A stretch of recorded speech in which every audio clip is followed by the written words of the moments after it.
ಸಕ್ಕರೆ ಫ್ಯಾಕ್ಟ್ರಿ ಕೊಟ್ಟಿದ್ದ ಸಾಲ ಅವ್ರು ಸರಿಯಾಗಿ ತುಂಬ್ತಾ ಇದ್ದಾರೆ ಅನ್ನೋ ಮಾತನ್ನು ಎರಡೂ ಹೇಳಿದ್ರು. ಕೊಡಬೇಕಾಗ್ತದೆ, ಸರಿಯಾಗಿ ಮುಟ್ಟಿಸ್ತಾ ಇದ್ರೆ ಮುಗಿದು ಹೋಗ್ಬಿಟ್ಟು ನಮ್ಗೆ ಯಾರಿದ್ರೆ ಏನು ಕೊಡ್ತೀವಿ ನಾವು ಅನ್ನೋಂಥ ಮೆಸೇಜು ಕೊಟ್ಟಿದ್ದಾರೆ.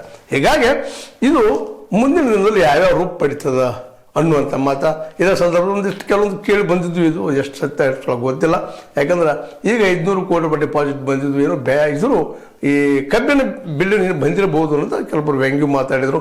ಇರ್ಬೋದು, ಮಾತಾಡಲಿಕ್ಕೆ ಏನು ಸಹಜ ನಾವು ಮಾತಾಡ್ತಿದ್ವಿ. ಆದರೆ ವಾಸ್ತವವಾಗಿ ಅವ್ರು ನಿನ್ನೆ ಹೇಳಿದ್ದೀನಿ ನೋಡಿದಾಗ ನೀವು ದಾಖಲೆ ಸಮೇತ ಬನ್ನಿರಿ, ನಾವು ಎಲ್ಲರಿಗೂ ಉತ್ತರಗಳು ತಾರಿದ್ದೀವಿ ಅನ್ನುವಂಥ ಮಾತನ್ನು ಮಾತಾಡಿದ್ದು ನೋಡಿದರೆ ಅವರು ಪ್ರಾಮಾಣಿಕವಾಗಿದ್ದಾರೆ. ಅದೇ ಕಾಲಕ್ಕೆ ಎದುರಾಳಿಗಳು ಸಹಿತ ಭಾಳ ಅಲರ್ಟ್ ಆಗಿದ್ದಾರೆ. ಈಗಾಗಲೇ ಡಿಫೆಮೇಷನ್ ಕೇಸಿಗಾಗಿ ನೋಟಿಸ್ ನಮ್ಮ ಕನ್ನಡಿಯವ್ರಿಗೆ ಕೊಟ್ಟಿದ್ದಾರೆ.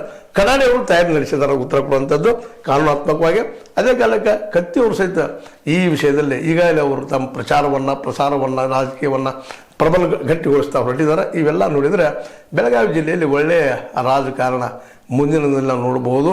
ಈ ಒಂದು ಕಾಲದಲ್ಲಿ ನಮ್ಮ DCC ಬ್ಯಾಂಕ್ ಒಂದಿಷ್ಟೇನೋ ಉಳ್ಕೊಂಡು ಹೋಗ್ಬೋದು ಅನ್ನುವಂಥದ್ದು. ಯಾಕಂದರೆ ಪ್ರಬಲ ವಿರೋಧಿ ಇದ್ದಾಗ ಪ್ರಜಾಪ್ರಭುತ್ವ ಯಶಸ್ವಿ ಆಗ್ತದೆ ಅನ್ನೋದು ಈ ಸಂದರ್ಭದಲ್ಲಿ ಮತ್ತೊಂದು ನೆನೆಸ್ತಾ, ಏನೋ ಆಗಲಿ ಮುಂದಿನ 15 ವರ್ಷ ಬಾಲಚಂದ್ರ ಜಾರಕಿಹೊಳಿ ಅಂದರೆ ಸಹೋದರರ ಆಡಳಿತದಲ್ಲೇ DCC ಉಳಿತಾ ಉತ್ತರ ಕೊಡಬೇಕಾದದು ಅವ್ರ ಎದುರಾಳಿಗಳು ಅಂತ ಹೇಳ್ತಾ, ಇದು ನಿಮ್ಗೆ ಲೈಕ್ ಆಗಿರ್ಬೋದು. ಲೈಕ್ ಮಾಡಿ, ಶೇರ್ ಮಾಡಿ, ಕಮೆಂಟ್ ಮಾಡಿ, ಜೊತೆ ಸಬ್ಸ್ಕ್ರೈಬ್ ನಿಲ್ಲಿಸ್ಬಾರ್ದು. S16 ನ್ಯೂಸ್ ಅರ್ಥ ದೇಶ ತರಬೇಕು ಸತ್ಯದ ಕೈಗೊಂಡು ವಂದನೆಗಳು.